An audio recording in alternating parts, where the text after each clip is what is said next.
For those of you in England that have just come up to school holidays, I hope you guys made it, have gotten through the second term now. So we've just finished up, I still get these mixed up all the time. Hang on.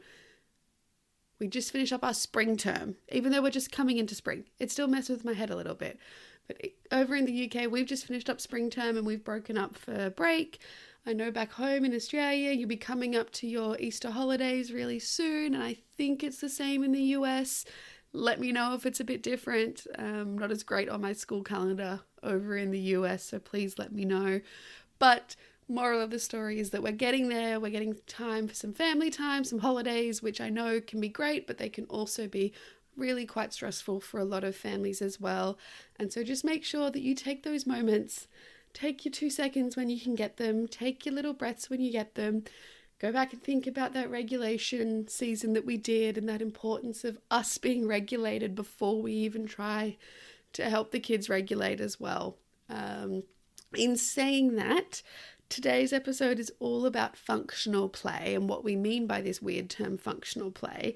And so hopefully you'll come away with lots of different activities that you can give a try over the summer holidays, I wish, over the holidays, as you're hanging out with your kids as well. But yeah, so today we're going to keep going with our play season. So far we've done our last episode was our onlooker and parallel play. So there's bits around when kids are using those observation skills to see what's happening and start to play kind of alongside a peer, but maybe not necessarily interacting with them. Before that, we were talking about our solitary and our sensory motor play, so those really early play skills where really I don't care about anyone else in the world and I'm using my play that's going to have lots of movement input, lots of sensory input as I try and figure out my world and figure out how I can interact within the world as well. And so today we're going to get onto this topic of functional play. Functional play can sometimes be called kind of relational play, and functional play can mean different things in different contexts, but really functional play is dependent upon where the child is at in terms of like functional play for a baby is that sensory motor play. That is what holds function for them. And what I mean by that in terms of what holds function for them, think back to our first play episode, and if you haven't had a listen, go and have a listen because we talked a lot about this idea that play is a child's primary occupation. Play is their work. So much of what kids do and how kids learn is through play.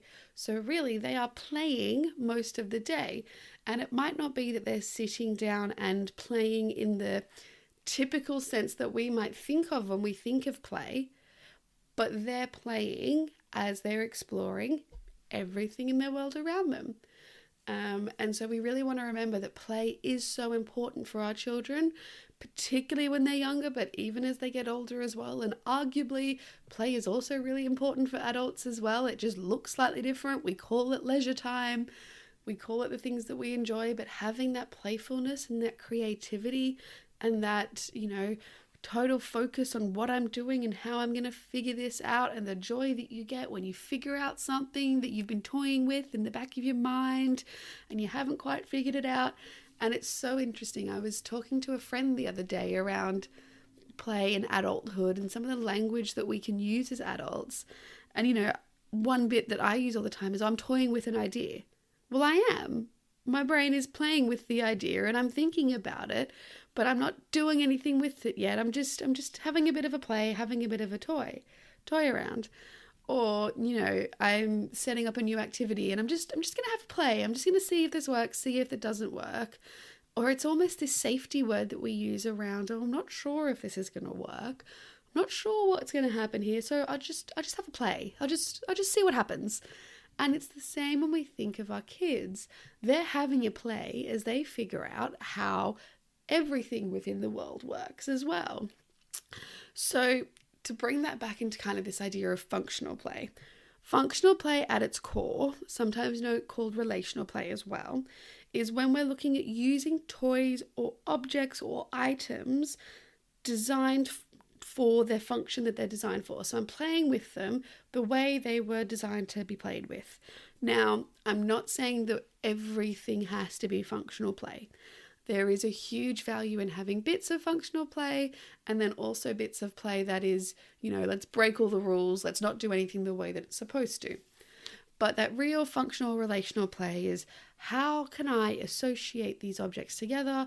How do I understand that a comb is a comb and a block is a block, and I can figure out what I do with a comb is different to what I do with a block?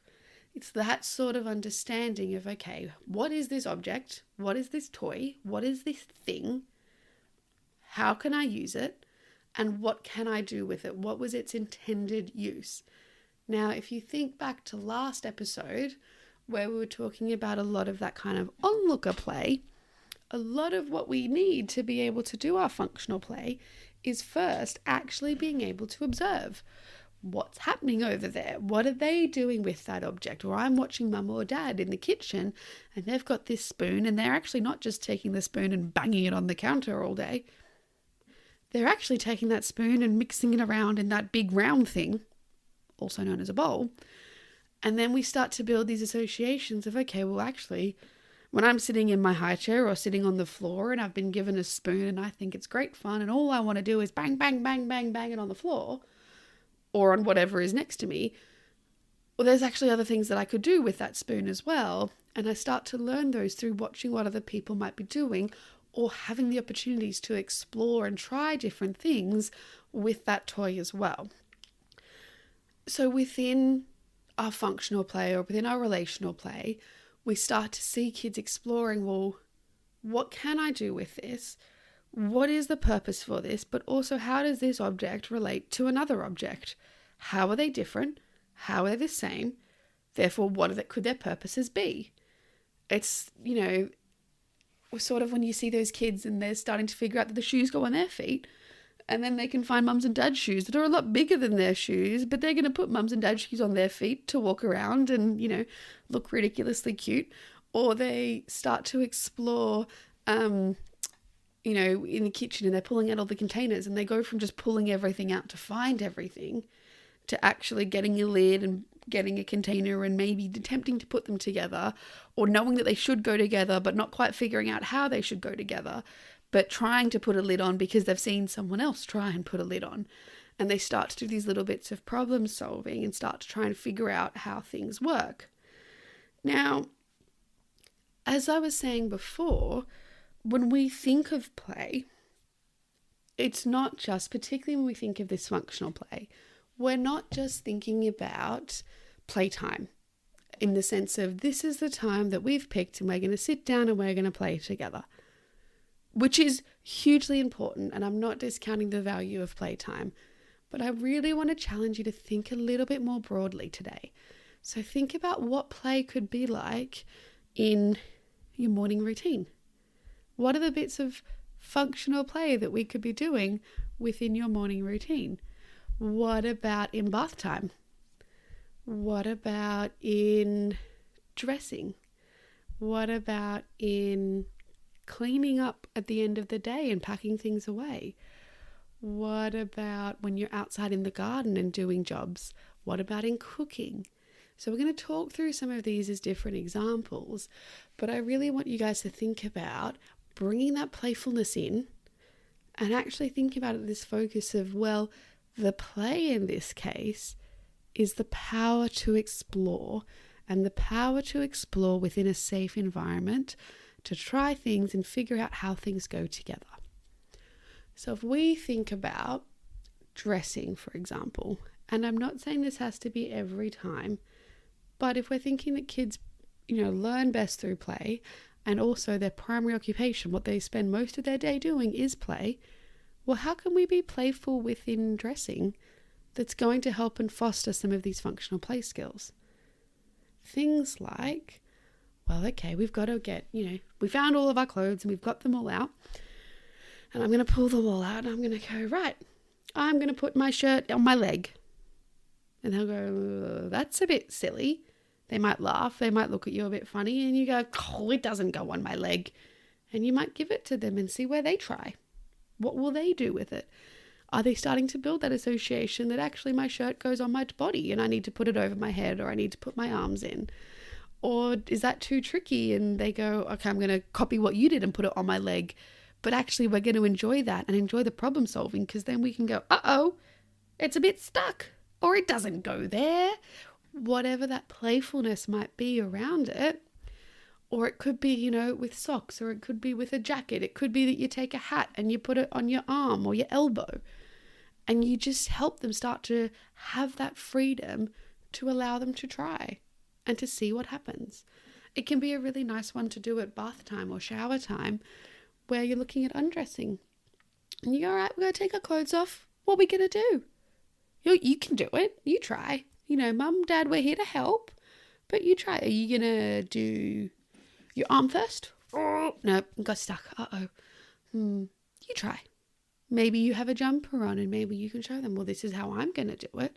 So I'm going to model it for you, but I'm going to give you that safe space to play around with it, see what works, see what doesn't work, start to build up some of those relational cues around where things go and how things work. And it's fun. And then you see that it's fun, because then when they do it and they figure it out, they get this big smile on their face and they kind of go, hey, look, I did it. I figured it out and it worked. And I figured it out for what it's supposed to be. So I wasn't just, taking that step beyond. I'm not just using a shirt to play hide and seek anymore.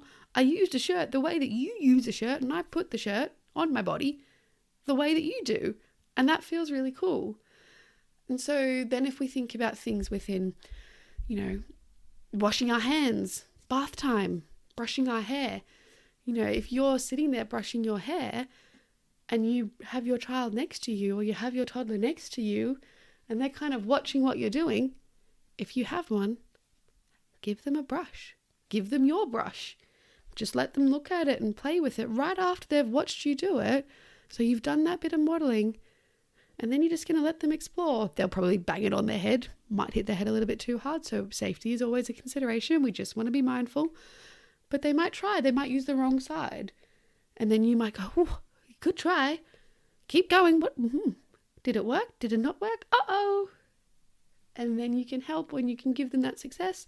Or if they're really in that focus zone, leave them be. Let them see what they come up with. You can do the same with washing hands. Right, it's time to wash our hands. What are we going to do?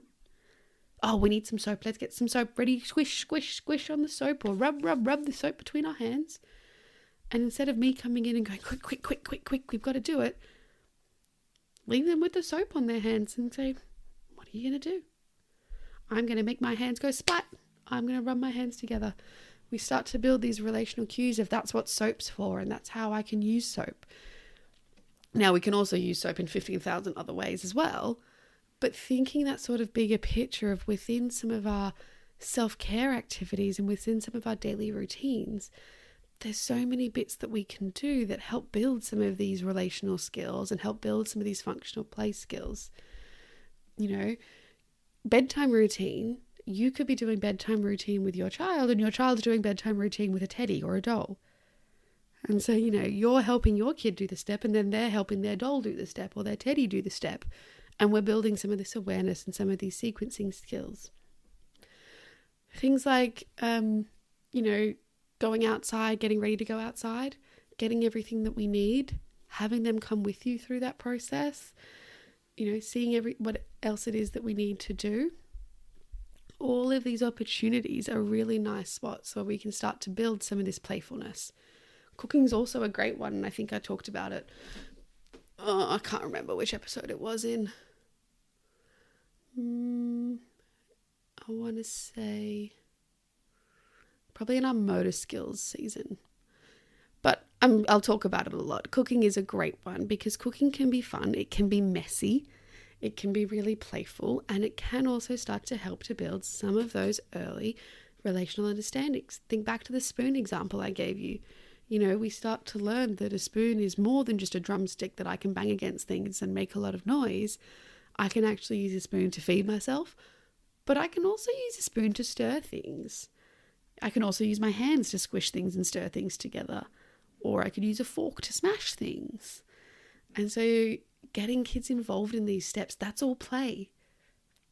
All of that counts as play for our kiddies.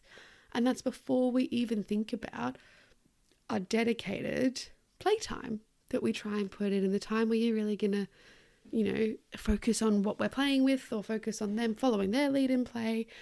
But just, it's a really nice one to kind of reframe how we think about play and remember that we can capitalize on all of those little moments, all of those incidental moments within your day.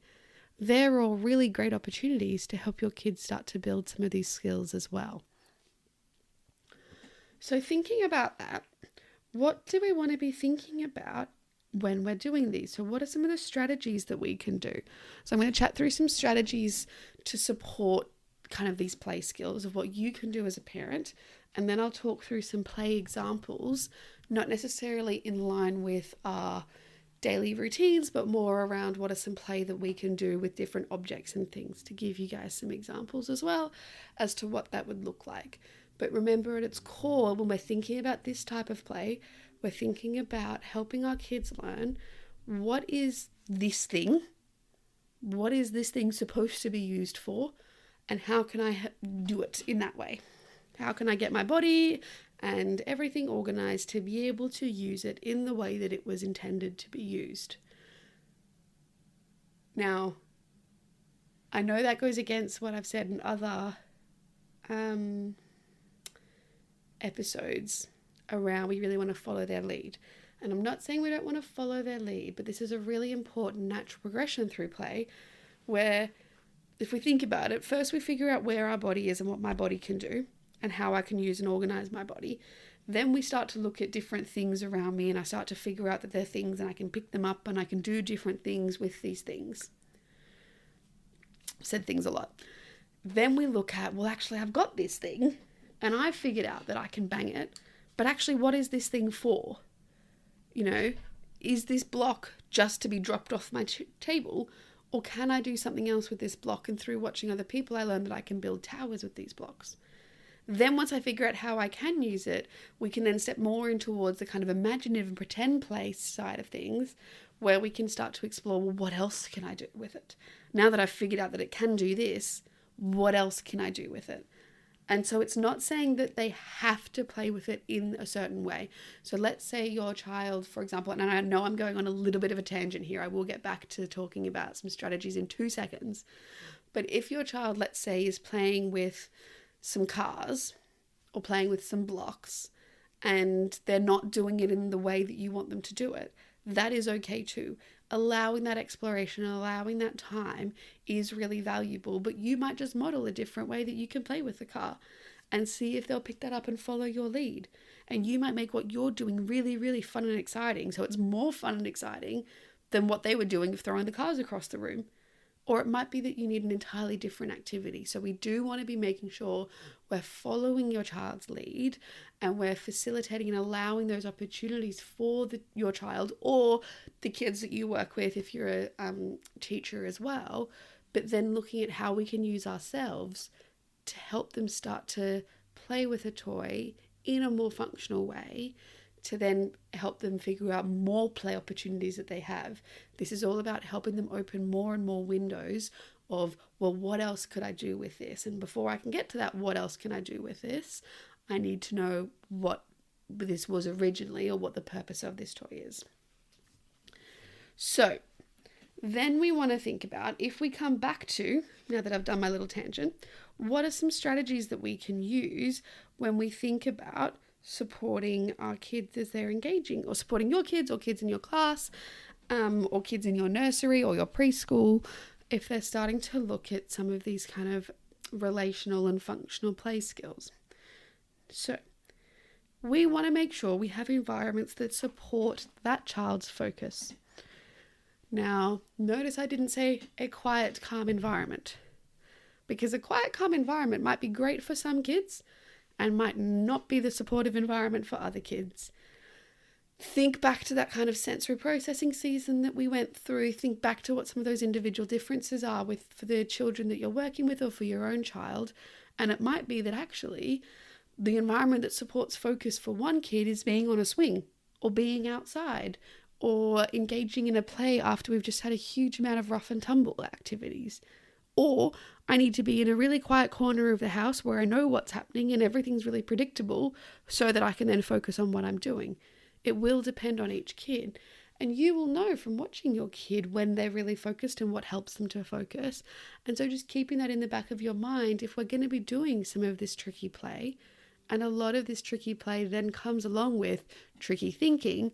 So if we're going to have a big cognitive load, we want to make sure the environment is set up to support that, not set up to fight against that. So if I need a bit of movement as I'm doing things, that we've got that. Or if I need everything to be really quiet, we can facilitate that. Now there is, sometimes only so much you can do within the environment, but it's just one to be mindful of, is that you're setting up that environment to set your kid up for success, or set the children you're working with up for success, instead of setting them up to have to fight against something else whilst they're really just trying to play with this toy. Looking at adult use of modeling in this area can also be really helpful.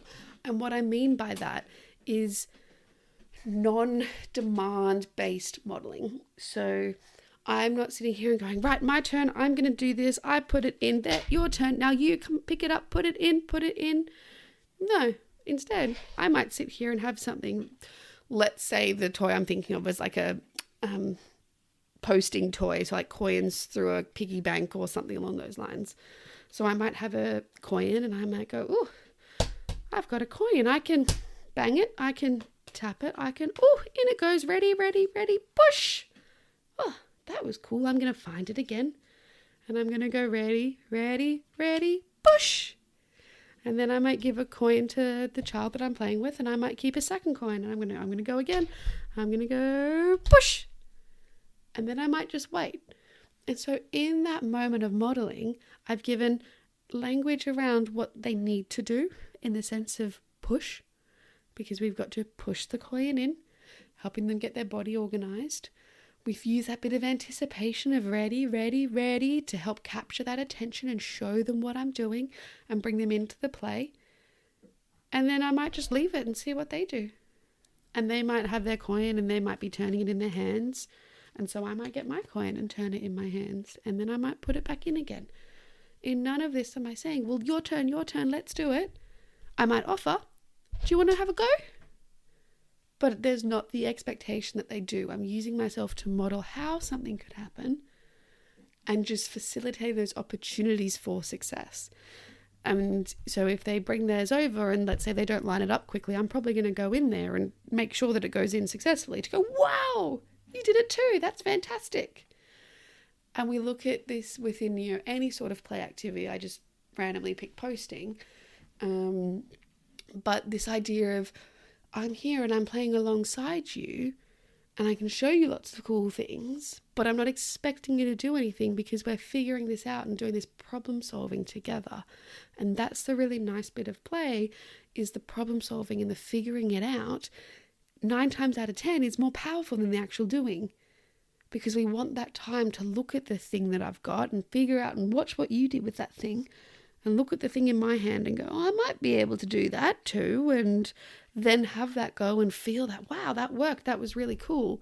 That's the really powerful part with all of this, is allowing that sort of time and allowing that problem solving for our kids or for the children that you're working with to be able to facilitate that little bit more independence as they work within some of these play skills as well. So they're kind of the 2 big strategies that I want you to be thinking about as using your affect in terms of helping build that anticipation, in terms of using your body and your voice to kind of show what you're doing, that really using your modeling without expectations, and thinking about the environment that you're playing in. Is this going to be helpful for our thinking and our learning, or is this going to make our thinking and our learning really quite tricky? So if you think about that as well, just quickly linking back to some of the play within our self-care that I was talking about, you can do the same things. You can be that really silly playfulness if you're brushing hair or if you're washing hair, or even if you're washing their bodies and it's bath time. You might take the soap scrubber and go, I'm going to wash your leg, and wash their arm instead. And they go, oh, that wasn't my leg, that was silly. And then the drying our body, we can do the same thing. And you can use that affect. You can use a bit of modeling, brushing my teeth. I can model how I'm brushing my teeth. And, you could have your child next to you and they might just have a toothbrush and be looking at it and kind of watching you. And I'm not telling you that you have to brush your teeth, because this is mum's time to brush her teeth or dad's time to brush his teeth. And then in a second, it's going to be their time to brush their teeth. But whilst you're doing yours, instead of it being kid first, if you flip it and you show first and then help, you just set up those opportunities for them to have a go themselves. So then if we're thinking about play in terms of what we would typically think of as play, in terms of we've got some time, we're going to sit down and we're going to have a play, what would that sort of functional play look like there? So I'm just going to talk through a couple different examples. Really, it can be anything. It truly, truly, truly can be anything, where the focus is on figuring out what this is and how can I use it in the way that it was kind of meant to be used. So if we think about something as simple as crayons. Crayons initially, when you first give someone crayons, oh gosh, what have I seen? I've seen crayons go, try to go in mouths, up noses, get thrown, get broken, get rolled, all of this sort of early exploration stuff. And then as we move more into the functional play, it's that understanding of, oh, actually, this crayon can make a mark. And then we might make a mark on walls, or we might make a mark on a whole bunch of different things. And then we learn that actually we should probably make marks on paper, and we can do some scribbles together on paper. And then we learn to go just from like a 1-2 mark into I can do lots of marks, and I can build to colouring. And we do all of this through watching someone else, through modelling, through having that time to explore all the other things that a crayon can do, but then watching what someone else is doing with a crayon and going, hey, I want to give that a go too. Something like cars or trains would be when we're looking at, okay, so moving a car or a train from, again, typically something I can throw or something I can spin the wheels on or something that, can crash into or bang against something else, to, hey, I can drive this on the ground. And I can go fast and I can go slow and I can make it start and I can make it stop and I can, chase another car, or I could have a line on the floor and I could make this car follow that line on the floor and someone else could follow that line. Or I could build a racetrack, or I could build a train track and I can take the trains around the train track. And then we start to see that more functional play and understand the relation of the train or the car with a line and going, I can put those together to drive along the road. Or I can take this train and I can build the tracks and I can understand that the train can then go on the tracks to drive around the tracks. And again, it's this same sort of thinking and problem solving that we help our kids go through to figure out, well, what is this and how can I play with it? And we do it all through watching and modeling and having a go and getting it wrong. Putting the train on upside down and going, oh, that didn't work. It's not going to drive if it's upside down. We need the wheels down and then it drives. Through trying to balance and stack up cars and going, well, they're not balancing and stacking very well, but hey, they drive really well. So let's drive them. And even through things like watching cars outside and going, hey, those cars drive and move, and my little toy car can drive and move too. All of those bits and pieces all kind of help our kids figure out what these kind of next steps are within play. Things with a ball are all of our kicking, building up to kicking towards a target or kicking towards a person instead of just kicking a ball, and understanding that, hey, I can kick it a short distance, I can kick it really far. Throwing a ball, catching a ball, rolling a ball, all of that, instead of just I pushed it and something happened. Well, I can push it softly and it goes a little way, or I can push it really hard and I can see that you're over there playing with me. So if I push it that way towards you, we can keep playing. And then you start to build some of that sort of problem solving and bits and pieces that come in with that as well. Same with blocks or Lego, moving from just kind of having someone help me build a block tower to just crash it down and really enjoying the crash. And I'm not saying the crash is not fun. The crash is almost always fun. But actually then looking at, well, actually I can build a tower just to have a tower. And I can work really hard to make this tower. Or I can put Lego blocks together to make something instead of just having Lego blocks and clapping them together. And starting to do some of that sort of understanding of how these things in my world around me work. And what can I do with them? And what do other people do with them? So what can I do with them too? Now, there are thousands upon thousands upon thousands of different relational and functional play activities that you can do. And honestly, it's sky's the limit, because it comes down to your creativity and really looking at where you can get your kids engaged with you and what you're doing. And I think if there's one big takeaway I want you guys to have from the episode today, is really think about and keep in the forefront of your minds that play is what kids do for work. All the hours that you spend at work every week, they're the hours that kids spend playing. And so look at what you're doing naturally within your time already and how we can make that playful, thinking about how we can help build that independence.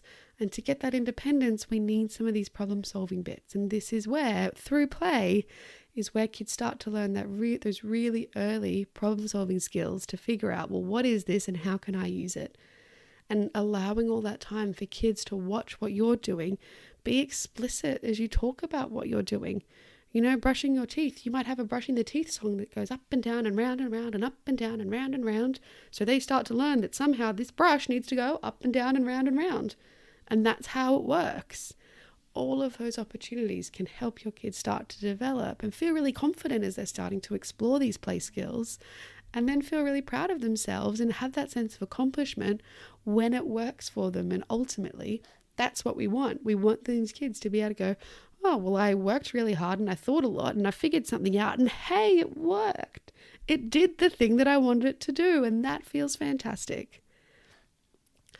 So that is our little summary on functional play. I know we didn't talk all that much around the social side of play this episode.